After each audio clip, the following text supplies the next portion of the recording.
Good morning. This morning we have Emily Harriet. I hope I pronounced your name correctly, Emily. And Colleen Stano, and they're with Triple P Parenting, and they're going to be talking to us about positive parenting.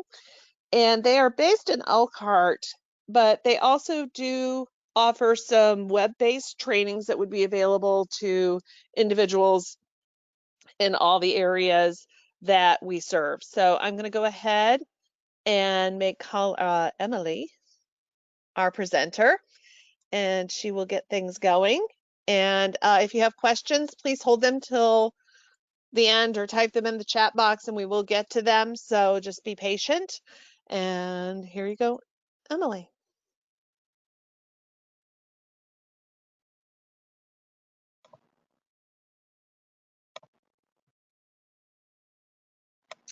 All right, I'm just getting myself set up here. Let's see. Move this little thing to the corner.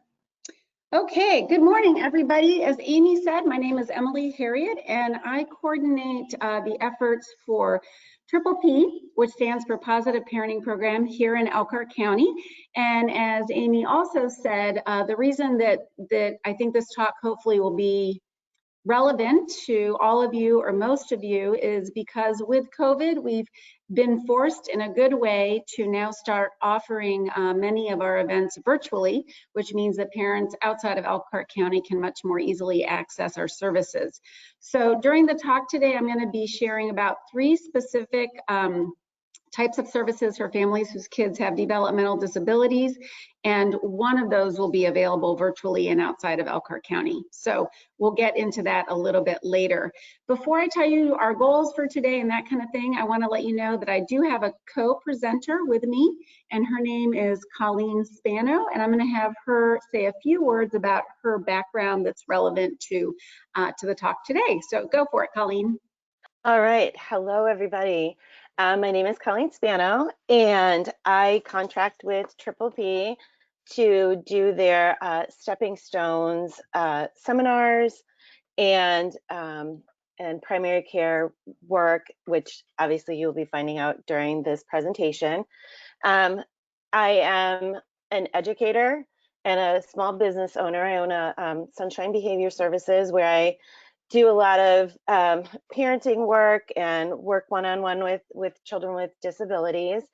And then I'm also a parent of a daughter with multiple diagnoses, multiple disabilities. And so not only do I have, you know, the doing the work, but I have the lived experience that is so important in a lot of these cases because, you know, it's a good connection with the families when you can share your success stories with them. And so that is my background and why I got interested in working with Triple P. Wonderful. Thank you, Colleen. All right, so we have 2 main goals for this morning's presentation. The first goal is going to take the majority of our time, and that is just to really help explain the Triple P model of parenting support and the different interventions that are available for families to help them with varying needs that they might have. And then our second goal, which we'll get to right at the end, is if you have families who could use our support, how to access that support. So how to refer for that support. Okay, so I am trying to go to the next slide and it's not, oh, let's see, here we go. All right, here's our next slide. So inside of Triple P, Positive Parenting Program, there's specific support for families whose kids have disabilities, and that is called stepping stone support. So you're going to hear that term a lot throughout the presentation, and we're going to get into in a minute here. So what exactly is stepping stone support? What does it consist of? Triple P has been in existence for close to 40 years now, and it is the most researched parenting program in the world. And Triple P never puts an intervention in place, never puts a curriculum out until it's been shown to be effective with families. And over these almost 40 years, Triple P has developed a model of support that can actually be implemented across a whole entire community. So it's not just a curriculum that you teach a couple folks at an agency and then they support parents, but rather the idea is that in a community, and in this case, we're talking about Elkhart County, we want to create a system of support for all parents in the community, because we know that every parent, every caregiver, from one stage of development to another of their children might need some support. So the system that's been developed has 5 levels of support, and that's the image that you're seeing in front of you now. Again, the idea being that everybody needs support, but not everybody needs the same amount of support or the same type of support. So real briefly, in this model at level 1, you have a communication strategy. And there's 2 things we want to have happen here at level 1. One is we want to make sure everybody in the targeted community, which in our case is Elkhart County and a little beyond with you all who are listening, knows that Triple P support is available and how to access it, so that families know it's here and this is how you get it. That's what happens at level 1. The second thing that happens at level 1 is we really want to normalize parents getting support. Unfortunately, there still is a lot of stigma around the fact that for a parent to ask for support, often to that parent or to that family might feel like they're not good enough parents or there's a big problem. So at level 1, we really want to change that stigma. We want to turn it around and really send out a message that all of us from one point to another are going to need some support, and it's here and this is how you access it. This talk that Colleen and I are giving this morning, it would be considered a level 1 intervention, because we're talking to you all who are supporting families, and hopefully if you hear something this morning's talk that you think could be helpful to a family that you're working with now or a family you're working with in the future, you'll make a connection and you'll refer them for support. Then we go to level 2. So at level 1, we want to blanket the whole community. At level 2, we want to blanket almost the whole entire community, but not everybody's going to need this.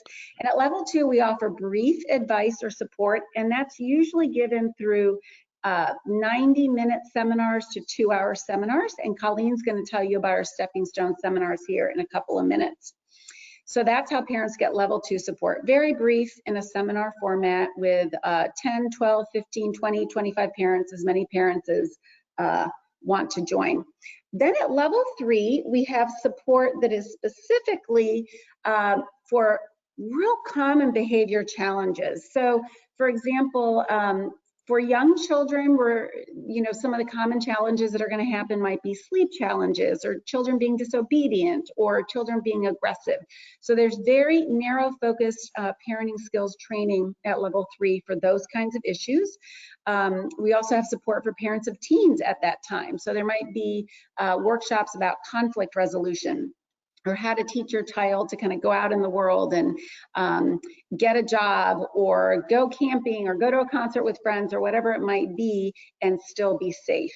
And then there's also going to be specific support for families whose kids have developmental disabilities. And again, Colleen and I will get into that in a little bit. Then when we get to level 4, even less parents in the community are going to need level 4 support. Level 4 support is going to be very in-depth. It's often going to happen over a longer period of time, maybe 8 to 10 to 12 visits with a trained practitioner. It can happen in a group setting. It can happen individually. And with the level 4 support, I like to say that families who are good for the support either don't have a lot of tools in their parenting toolbox and just would like more tools so they can be effective in working with their kids, or else maybe they're already experiencing multiple challenges and really need more in-depth or intensive support. And then finally, in our Triple P system, we get to level 5, which is going to be intensive family interventions. There's a variety of interventions at this point. Just to give one example, we have an intervention for parents who have a lot of anger issues and put a lot of blame on their children for their behavior, as opposed to maybe seeing that some of how the parent is behaving is really affecting how things are going with the child. So that's the system. That's what we've worked to build in Elkhart County. And the way we've done that is we've partnered with school districts and churches and nonprofits and mental health organizations to train people in those settings to support families all over the community. All right, so let's get into a little bit more about what Triple P offers. So Triple P uses a self-regulatory approach. What this means is we don't want parents to become dependent on us as trained Triple P practitioners. Every time a parent has an issue, they've got to call Colleen or they've got to call Emily because they're not sure what to do. We want parents who go through our support to feel like they are really building their own skill set, they're feeling more confident, and have a better sense of what to do in situations in the future after they've gotten some Triple P support. A parent who comes to any kind of a Triple P seminar or one-on-one, more in-depth help, or attends a group or whatever it might be, they're going to set their own goals. We're not going to tell them what we think they should do. And we're also going to help them learn some tools to assess their progress so that they can see if things are improving or not. Some of the things we're going to work with families on is really helping them to think, to plan ahead, to prevent behavior problems from happening with their children. A real classic example of this that many of you would be familiar with is it's not a good time to go to the grocery store when our kids are hungry or tired or don't have anything to do. So we can help families learn the skill of planning ahead. If you're going to go to the grocery store, is it before nap time or after nap time, not during nap time? Has my child just had a snack, and do we have a bag of things for them to do? We want parents to get in the mode of responding effectively to everyday situations and challenges that come up, rather than continually kind of being in this circle of using ineffective tools with kiddos. And we offer practical strategies that really can be adapted for a variety of families who have different values, beliefs, and needs.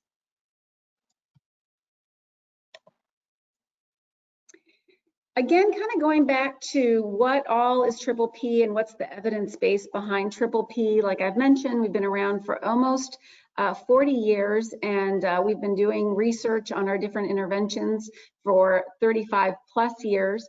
There have been over 850 trials, studies, and published papers about Triple P.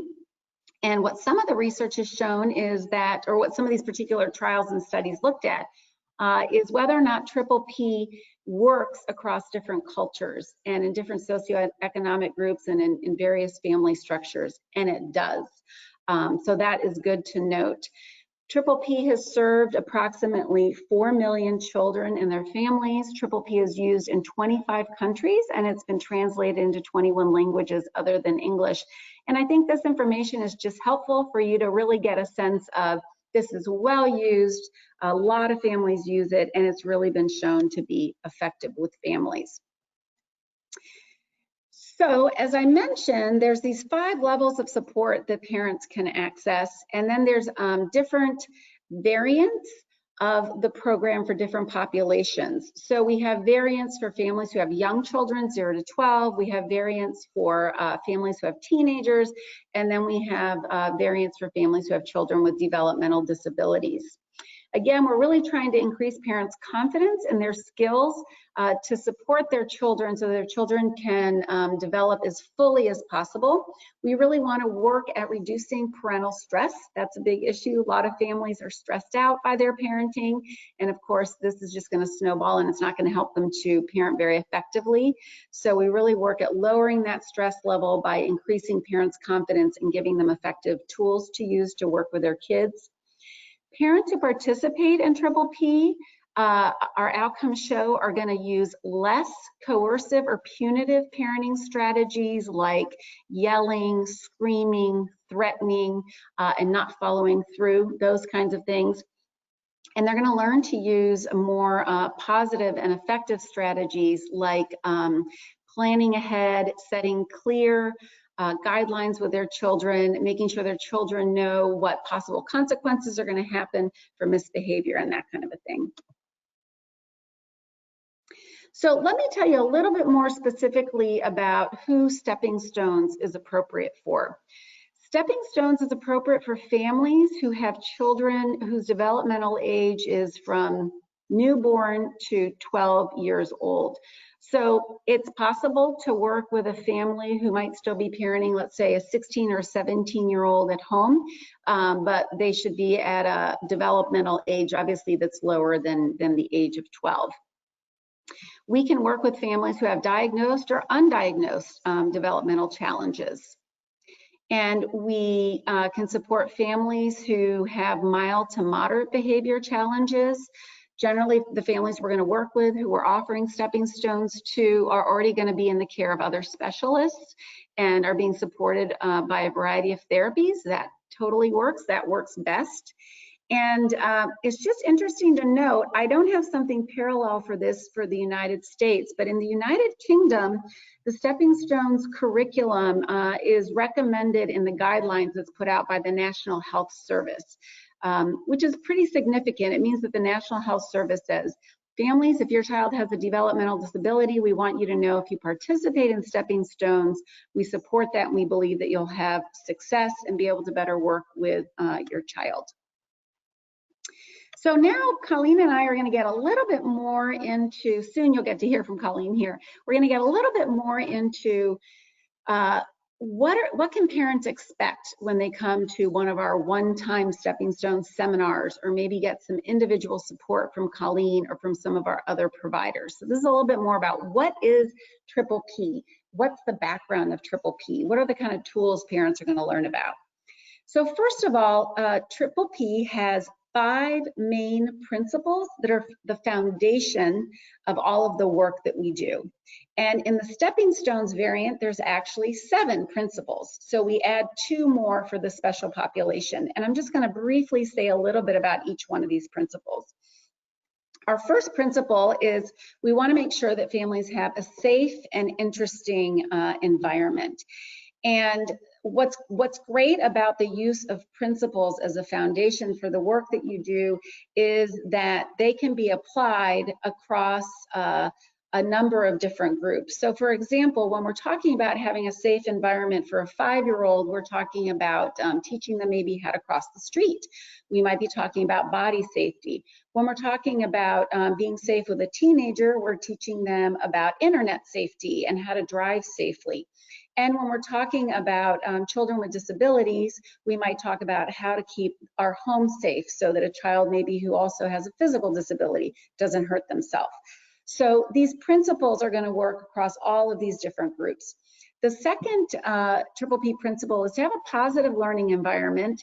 And a lot of what this means is, even though all families are going to have challenges, whether or not they have Triple P, we want to focus on what is going well in our family. It doesn't mean we don't acknowledge the challenges and work on those, but we spend more of our attention focusing on what is going well. An example I like to give is I imagine when kids come home from school and sometimes they throw down their backpacks on the floor instead of putting the backpacks where they should go. Well, a lot of families unfortunately focus on the 1 or 2 days a week that they throw the backpacks down on the floor, as opposed to on the 3 to 4 days a week that they go and they put the backpacks where they should go. So we're going to focus on what is going well. Hey, honey, I noticed that today you put the backpack where you're supposed to put it. And we want to praise that and way to go. And then we want to describe what we like to see. I really appreciate when you put things where they're supposed to go. So that's a lot of what having a positive learning environment is. It also means being available to your child. Again, I think in a lot of our families, we as parents are so busy and have so much going on that sometimes we're focused on what we have to do and we're kind of half paying attention to our children. To have a positive learning environment means when our kids want to interact with us, when they want to talk to us, when they want to show us something, as much as possible, briefly stop what we're doing, look at them, focus on them, pay attention to them, and hear what it is that they have to say. The third principle is using assertive discipline. So generally speaking, we have 3 types of discipline. We have what I would call authoritarian discipline, which is kind of the king and the queen rule, my way or the highway as the parent.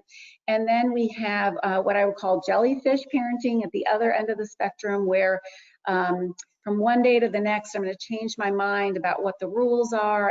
Some days I'm going to let my kids walk all over me. Other days I'm going to be mad about that. And so I'm going to stand up for my rights. And then in the middle, we have assertive discipline. To be an assertive parent means that we are strong, we have a good, strong backbone, we're firm, but we're also kind and we're clear about what expectations are, and we want to be really consistent. If on Monday I expect you to walk the dog at 6 o'clock, on Tuesday I also need you to I also need to expect you to walk the dog at 6 o'clock and on Wednesday and so on. It's not gonna, what I expect of you isn't gonna vary based on the day of the week and how I'm feeling. That's what it means to be a consistent parent. So to be assertive, we wanna be consistent, we wanna be firm, and we also wanna be kind. And there's a number of strategies under this principle that we teach parents in our varying types of support and interventions that we offer. The next principle, which is adapting to having a child with a disability, is obviously been added for stepping stones in particular. But I think this is a really important principle because what it does when a parent goes to one of Colleen's seminars that you'll soon hear about, and this is one of the foundational principles. It's acknowledging to families that maybe they weren't expecting to have a child with a disability, or maybe they're still getting used to their new reality. They're still adjusting. So this principle just really acknowledges that it's okay to need some time to adapt and to get used to your new reality. And even along our whole parenting journey with our child, whether they have a disability or not, we're going to need to be adapting and changing and going with that. The next principle is having realistic expectations. This is one of my favorites. It's about having realistic expectations for our children, which means we're not going to expect our children to be perfect. We're going to realize that kids make mistakes, kids misbehave sometimes. That's how they test limits, figure things out. So we're not going to expect perfection. And similarly, we need to have realistic expectations for ourselves. I'm never going to be a perfect mom. I might be a darn good mom or a really good mom, but I don't need to be perfect.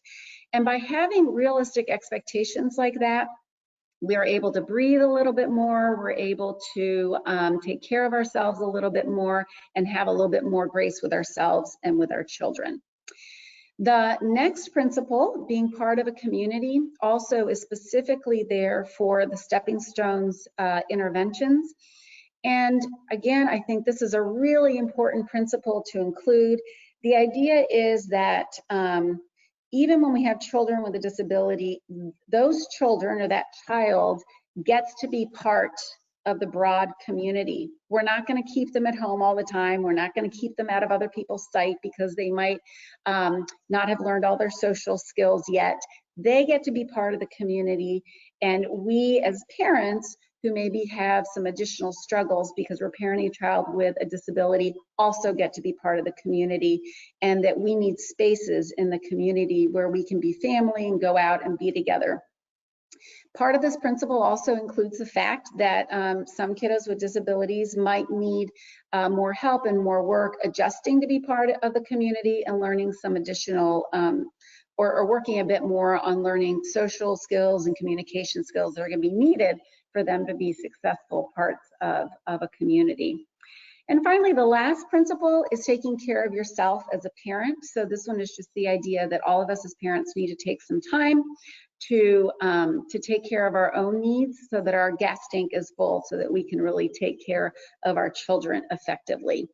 So whether a parent is participating in getting some very brief Triple P support through a seminar, 2-hour seminar, whether they're getting one-on-one support over several sessions, or they're getting more, or whether they're getting more in-depth support over 8, 9, 10, 11, 12 sessions, these principles will be foundational, and parents will hear about them throughout those interventions in a variety of ways. All right. So next, when I was emailing back and forth with Amy about the possibility of Colleen and I sharing with you all about Triple P, Amy said that it would be helpful for you all to actually hear more specifically about some of the strategies that we teach parents in our different stepping stones interventions. So this triangle here has all 25 strategies that, that we use in our stepping stones interventions. Again, if a parent goes to a 2-hour seminar with Colleen, they might hear about 3 or 4 or 5 of these strategies. If a parent gets our more in-depth 10-week program, they're actually going to hear about all of these strategies.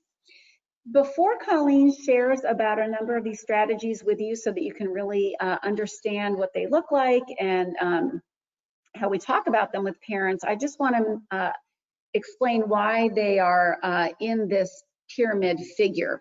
So in the Triple P curriculum, the idea is that at the bottom, we want to spend the majority of our time with our kids at the bottom of the pyramid. So a lot of this work will help prevent behavior problems because we're teaching our kids new skills, we're giving them positive attention, we're spending time with them, we're showing them affection. We're being real clear about these are our routines, these are our schedules, this is how we do things. So this is where we want to spend the majority of our time when we're parenting. As we get more towards the middle of the pyramid where it says behavior charts or divert to new activity, we're already starting to get into parenting where sometimes there already is some misbehavior or some challenges, and we might need to get in there and be firm and turn some things around. As we get towards the top of the pyramid, we want to be using these strategies least often because they are for when there actually is a misbehavior occurring and we need to address that. So with that said, I've asked Colleen to share about 6 different strategies, kind of 2 from the bottom of the pyramid, 2 from the middle of the pyramid, and 2 from the top of the pyramid, so that you can get a sense kind of the progression of the different strategies that we teach and what those are going to look like. So I'm going to hand it over to Colleen now.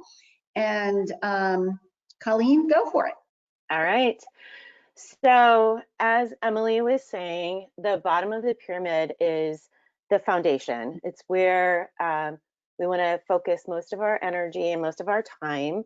It's all about building relationships and building that trust so that if any kind of redirection or anything like that needs to happen, the child will trust you, trust that you have their best interest at heart. They know that you're coming at them, you know, not angry, not punitive, but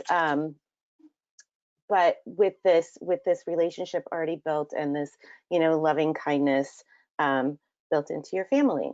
So some of my favorite things that I like to share with families is like descriptive praise. Not a lot of people are familiar with that, and often, I don't want to say get stuck, but you know, we find ourselves praising in ways that aren't very clear. And so we might say something like, you know, just good job or right on, or you know, things like that, rather than telling them exactly what it was that they did that was a good job. And so that they can know what your expectations are and know, you know, how to keep that momentum going and keep doing the right thing and making good choices.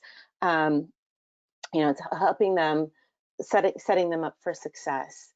Another one that I like to kind of focus on is down in the bottom corner, the showing affection, because you really need to know your child.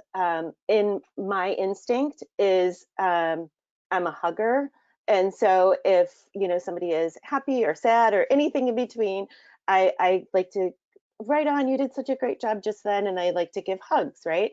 But I have a child who is most definitely not a hugger, and that is almost aversive to her. And so know your child and know what kinds of ways to show affection that will be meaningful and help build that connection rather than make them think, oh my goodness, I hope mom doesn't hug me right now.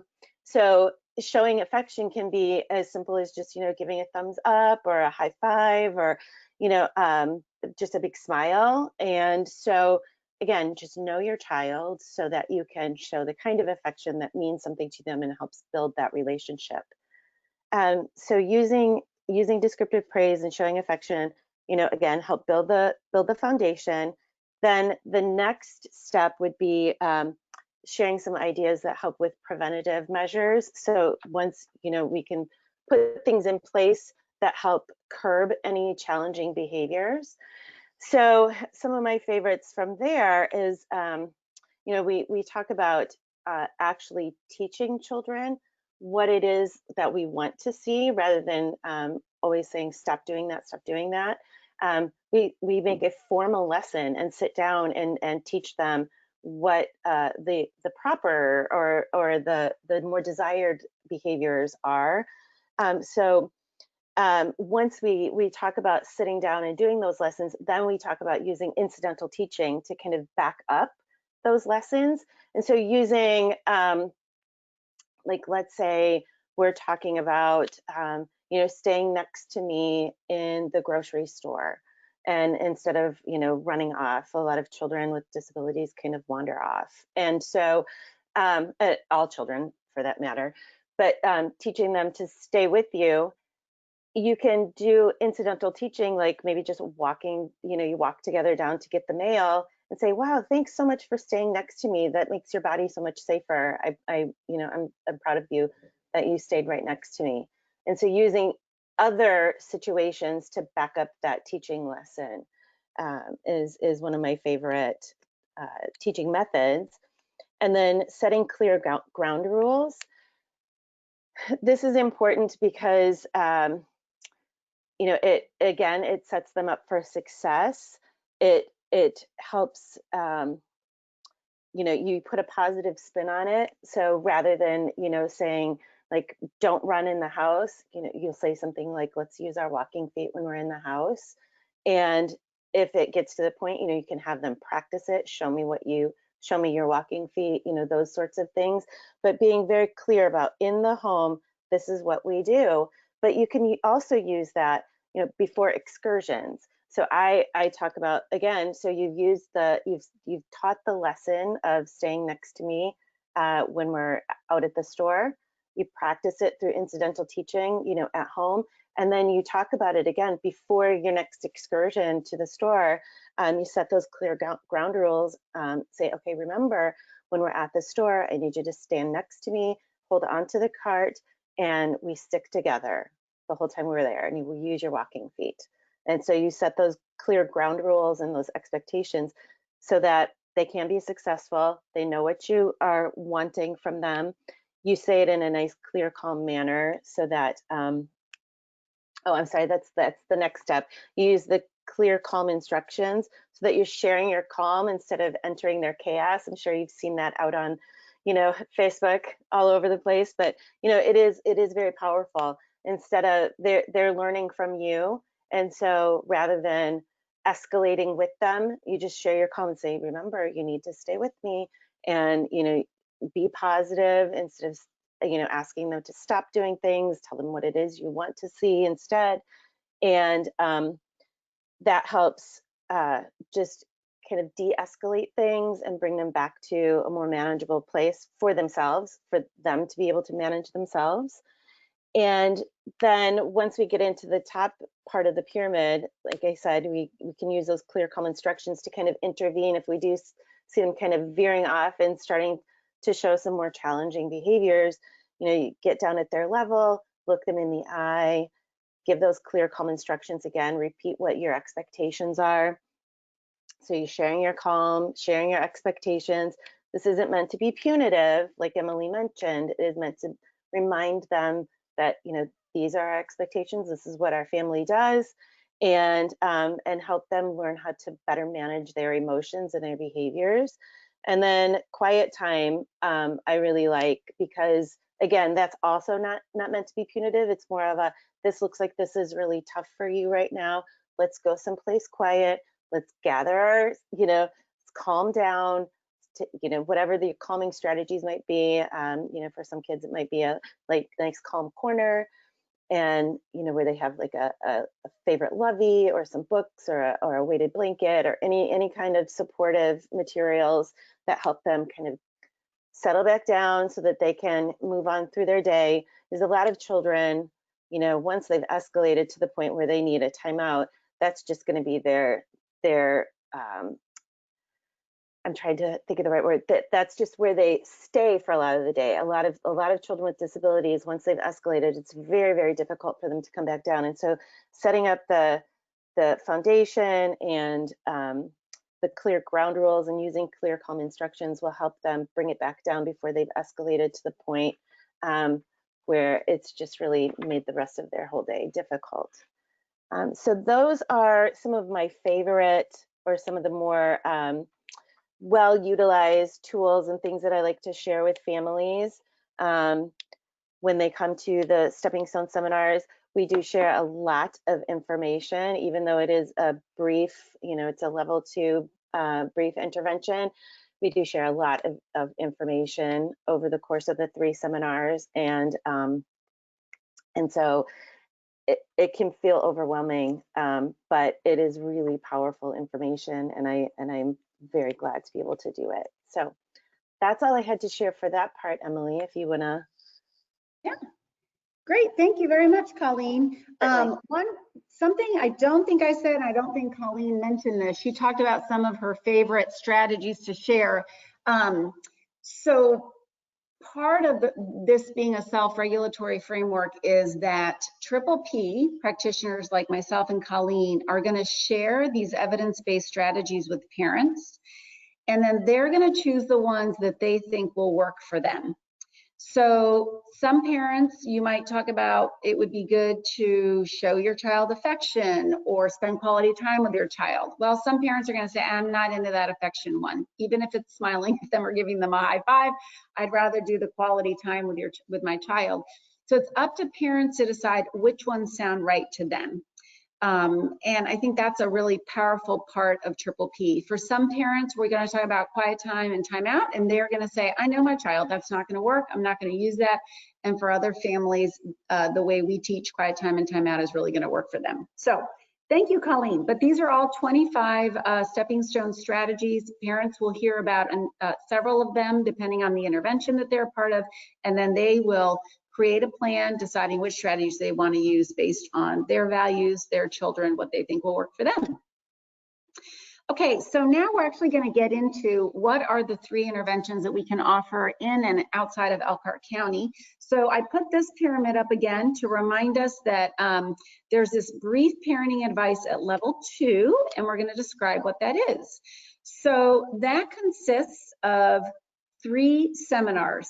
They are standalone seminars, but they work beautifully if parents attend all 3 of them.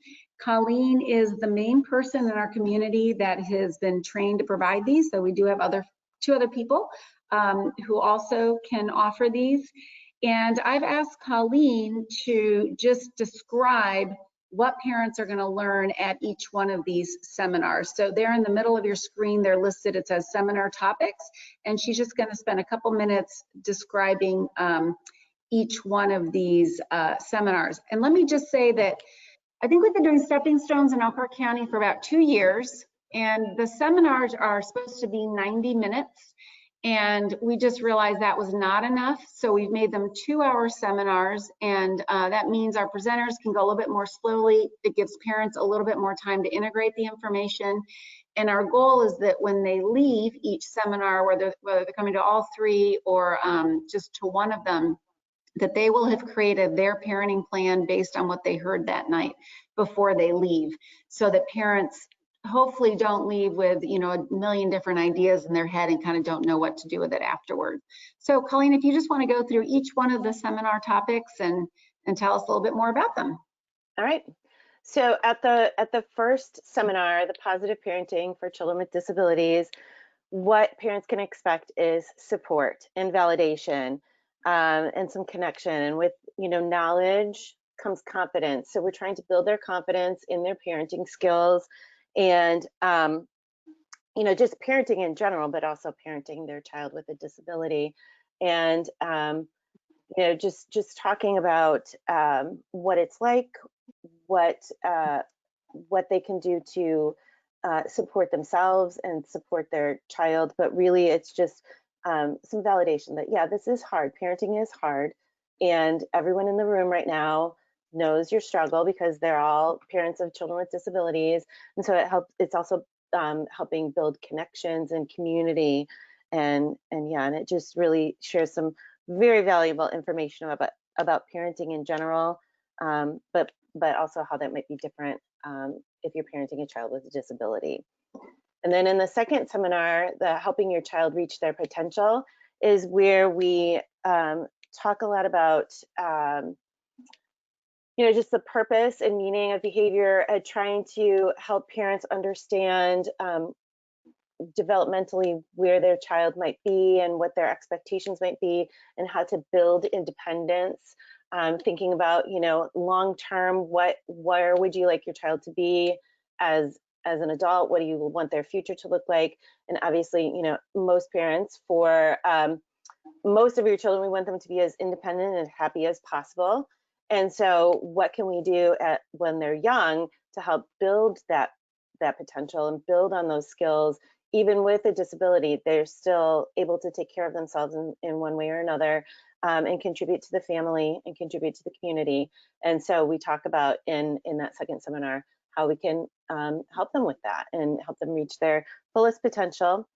And then in the last one, we talk about, so once we've built the foundations and, you know, setting our expectations and helping them reach their potential, you know, kids are kids, challenging behaviors are going to come, no matter disability or not. So what are we going to do when we have a problem behavior and, you know, flip that switch and turn it into a positive behavior? So again, we'll talk more about the purpose and meaning of behavior, like why the child might be doing what they're doing, and our role as parents in maintaining or changing that behavior. We talk a lot about how our reactions can sometimes, even if we don't mean it to, how it can support that challenging behavior, and what we can do differently to help the child learn to do better. And then, yeah, and like I said, and what to do when the challenge arises. We cover a lot of different ways about monitoring behavior. So we have a lot of behavior charts and kind of observation charts to see, okay, this is our target behavior that is really interfering with our child's learning or life right now. And so we're going to track it, and we're going to figure out how often it's happening and when, and try and figure out the meaning behind it, and figure out why they feel like they need to do that at, you know, whatever time of day they're doing it. And then that'll help us hone in our skills and decide how to teach them or what to teach them to do differently when they're feeling like they need to, you know, throw their shoes, they get angry and they take off a shoe and throw it. So what can we do when they're angry, and to help them when they're angry? What can they do differently? Because anger is fine. It's usually what we do when we're angry that gets us into some sticky situations, right? And so teaching them what to do differently. So like Emily said, you know, coming up with a parenting plan or a teaching plan of this is the behavior we want to target. This is how we're going to track it. This is what we want to do instead. And then we're going to track that and see if that even works. And, you know, so it's a pretty intensive 90 to 120 minutes of learning how to track behavior and change, you know, implement a behavior plan, or create and implement a behavior plan. So those are the main topics and main things that we cover in the 3 stepping stone seminars. Great, thank you so much, Colleen. And a couple more things to say about this, because there is so much information. Once a parent participates, well, during the seminar, if it's in person, they'll be given a tip sheet, which includes all of the content that we go over in a seminar, so they have that information to take away with them. There are also certificates of completion. Because of COVID, we've kind of been forced to pivot and go virtual with these events, which I think in the end is going to be really great, because it means, like I said at the beginning, that more parents can participate. So our goal will be to offer this series of 3 seminars on a quarterly basis. So for example, Colleen is presenting the 3rd of the 3 this next week, and that'll be it for this year of 2020. And then we'll have another series going sometime between January and March, and then April and June, and so on and so forth, so that if you're referring parents to these, you'll be able to find one of these seminars within, you know, a month or 2 of looking for it. And like I said, at the end, I'll let you know exactly how to find these seminars and these other resources. So yeah, so I believe we'll be offering them virtually, and parents from anywhere in the world or Northern Indiana or wherever it is that you're serving families are welcome to attend these, and there is no cost to them. So now I'm going to tell you about 2 other interventions, and these at this point are just available locally, because generally they're going to be offered, well, I guess now most things can be offered virtually. Our funding is to support families in Elkhart County. So I'm going to talk about a level 3 intervention that Colleen's trained to do. And I suppose we haven't figured out how to get reimbursement for Colleen from health insurance or Medicaid waiver at this point. But I suppose if a family wanted to pay out of pocket, they could hire Colleen outside of Elkhart County to provide this kind of support. If the family's inside Elkhart County, we have foundation dollars that can pay for this. So let me tell you a little bit about this level 3 intervention. It's also somewhat brief. The great thing about it is that it's offered one-on-one. So Colleen can do FaceTime or Zoom or whatever at this point with a family. And she's going to plan to meet with them over 4 sessions for about 30 to 60 minutes each session. In the first session, she's going to find out, so what's the main presenting problem or issue that brought you to me to get some support? She's going to hear a lot more about the child, the background, their disability or disabilities, that kind of thing. And then based on that, they're going to identify a particular skill or behavior that they want to work on. And then Colleen will have a number of resources, including some video and a small booklet that will help educate the parent a bit more about what might be causing the behavior challenge, and then start being able to figure out how to work on it. They will develop a parenting plan together, which includes picking some of those 25 strategies that we just briefly reviewed, some from the prevention, some from the management part of the pyramid. And then they'll check in with Colleen every week or so once they put their plan in place to say what's going well about the plan and what needs to be improved about the plan. And they've got that kind of expert walking next to them as they work on things. I wanted to let you know what the main behaviors are that can be addressed in this Stepping Stones intervention. They're listed there towards the bottom of the screen that you're seeing in bold. But just disruptive behaviors. So behaviors that we would consider to be disruptive in different settings. That's one thing Colleen can help support families on. If families are really struggling to adapt to their new reality or adapt to whatever stage the child is in, maybe it's that the child is going from being fully at home to going into a preschool or a kindergarten, that kind of thing. Maybe it's helping the family adapt to the fact that their child's going to be entering high school setting, whatever it might be. Toileting, early learning skills, language and communication, how to work with meal times, self-care skills like dressing oneself, helping pick up, things like that. Working on social skills, working on skills needed to successfully be part of the larger community. And then if a child or young adult is particularly dealing with some fears and anxiety, what are some of those strategies that can be put in place to work on those? Oops. And then again, kind of going back to our pyramid, I want to share with you about the last Stepping Stones intervention that we have available in Elkhart County, and that's a level 4 intervention. So again, it's going to be a lot more in depth, and generally families are going to feel like they either just don't have many skills at this point, or they're already experiencing multiple challenges and need some more in-depth or intensive support. So at level 4, whoops, sorry about that. At level 4, we're going to offer this support again individually. It's not going to be in a group setting. It can be offered virtually, through FaceTime, Zoom, and families are going to go through 10 very specific sessions that their Triple P practitioner has been trained to lead them through, where they're actually going to learn all 25 of those strategies that we briefly went over, so they can really think about a plan to put in place to prevent behaviors from happening, to manage them effectively when they do happen, and when there's serious misbehaviors, how to work with those. The idea with these sessions, at least pre-COVID, was for the Triple P trained person to actually have some parent-child time to be able to observe the parent-child relationship and then more effectively be able to help the family in that situation. And because it is over 10 sessions, there's a lot of opportunity to practice the skills that the parent is learning. A workbook is used, lots of video clips are used, and there's lots of role play and practice in this intervention. This one is only available in Elkhart County. And again, at the end, I'll let you know how to access that. Just as we wrap up here, I did want to say a little bit about what the Stepping Stones research shows, because I think it's very compelling and could really help you decide whether or not you want to refer families for Triple P support. So Speaking of stepping stones specifically, I already mentioned there's been lots of research about triple P interventions in general, but with stepping stones in particular, there have been 2 systematic reviews and meta-analysis and 2 large-scale initiatives that have just looked at stepping stones. And the outcomes that they have found have been really, really good. So overall findings show that there are significant improvements for children's behaviors when their parents participate in stepping stones, particularly at the more in-depth levels, like levels 3 and 4.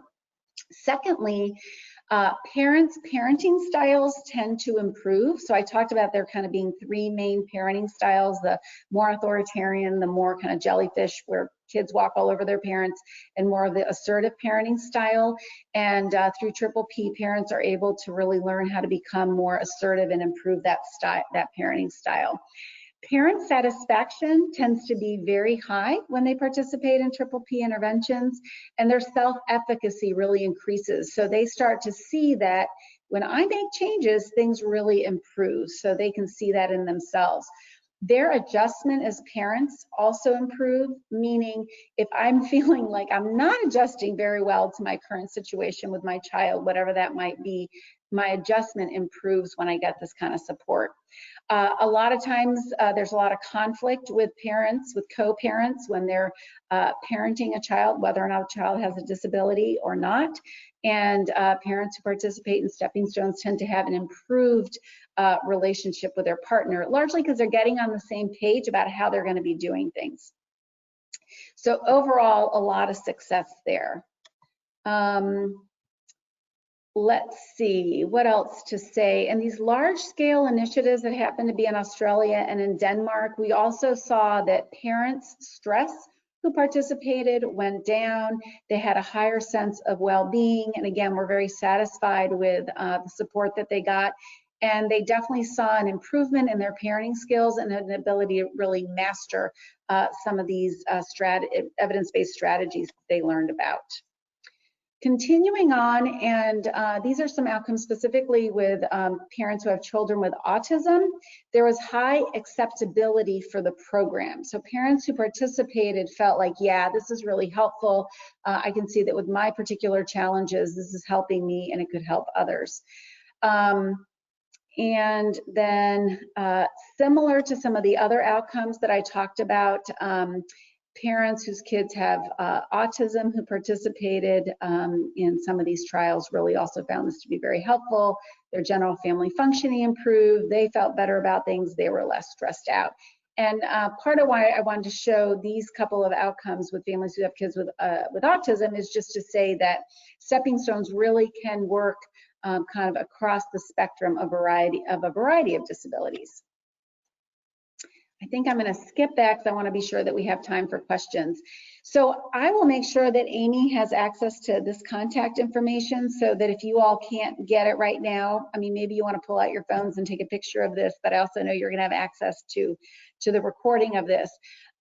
Basically, we're regularly on Facebook. We have lots of parenting videos there if you or parents you work with just want to check something out really quickly.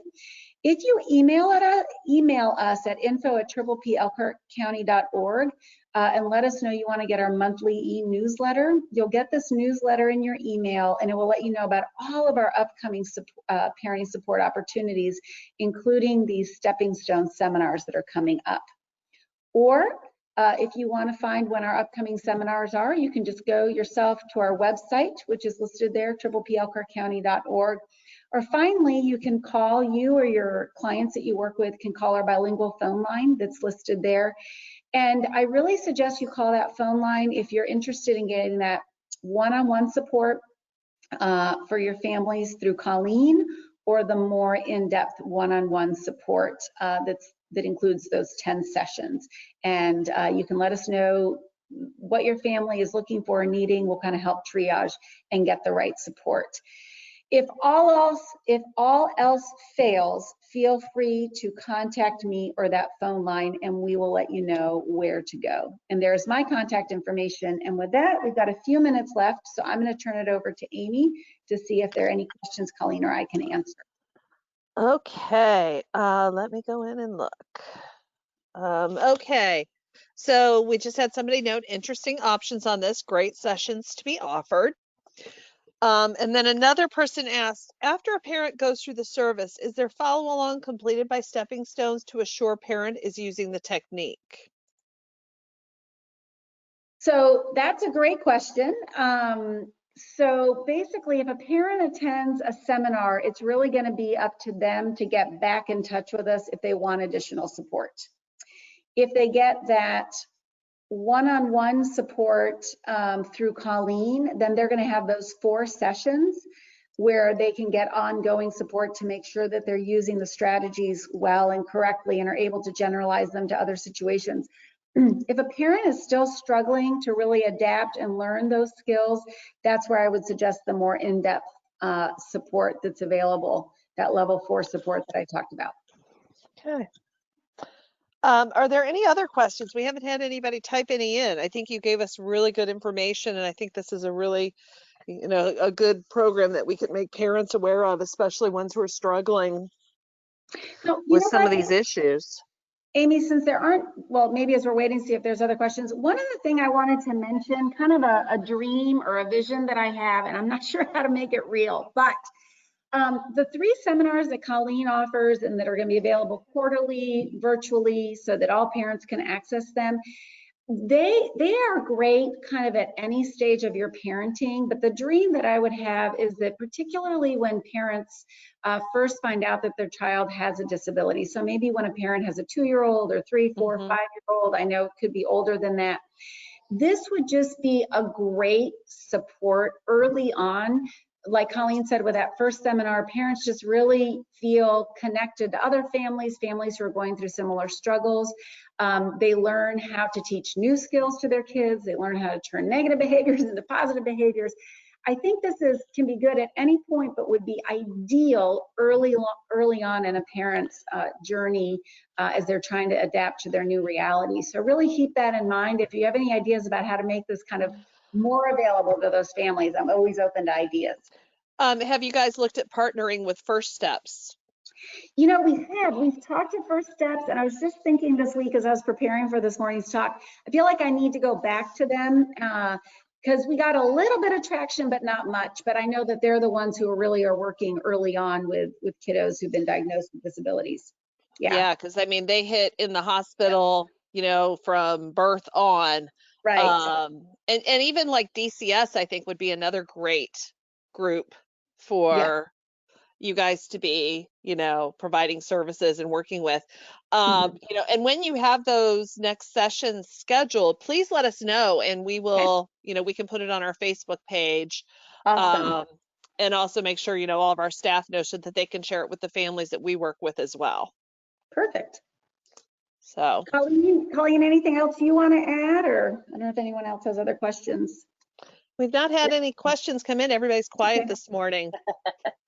No, I just really enjoy sharing this information, especially from a parent perspective. My child is in her 20s now, and I really wish I had known about or had something like this when she was younger. It could have saved us a lot of headaches and a lot of struggles. And so I'm very, very happy to be able to help whenever and wherever possible to share this information and make sure that other families don't have to have a tough time. And we had somebody else state, no questions, but great presentation. I have lots of parents in mind for this. Thank you. I can't wait to pass this along. Wonderful. Thank you, Emily and Colleen. Thank you for having So us. wonderful information. We're very excited to learn about it. It's really great that it's going to be available virtually, and we'll make sure to let our families know. And obviously, we'll reach out if anyone has any questions or anything comes up. But with that, we will let you go. We know everybody has a lot going on. It's always busy on Fridays. So we appreciate your time today and thank you for joining us. So advocacy links, we will move over to the next link to log on. And thank you, ladies, and have a wonderful weekend, everyone. Thank you. You as well. Bye-bye. Bye-bye.